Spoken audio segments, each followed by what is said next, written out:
盘点学校课间的快乐。我咧个豆，原来学校课间也可以这么玩的。星期一，随便找一块废弃的纸板，拿出黑色和白色画棒，在上面画出几颗喝不溜秋的豆豆，白色汤圆也安排几颗，用剪刀一颗一颗修剪下来。有谁能猜出我要做什么呢？99%的人在评论区打出 SK 都是思考，只有1%的人才能打出上课。让我看看谁才是那个奇迹。3岁小孩都能画出的格子，简简单单就可以和同伴一起快乐的玩五子棋。以前小时候每次玩输了都会哭鼻子，就很不服气。所以谁能赢呢？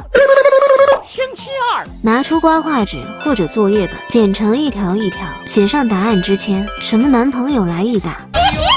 五彩缤纷多好看！找个盒子或者垃圾桶，全部放进去，就可以开始摇摇摇。保佑保佑，我的愿望能成真。没有钱，多多也可以来个逢考必过吧？那就祝大家都逢考必过吧。星期三，小盒子安排一个，在中间划出一个洞，差不多大小就可以。小公主就要有小公主的样子，剪成一小块，全部折叠起来，装进去盒子里，封个口。自制公主抽纸巾完成，抽起来还挺解压呢。这么可爱，你不想拥有吗？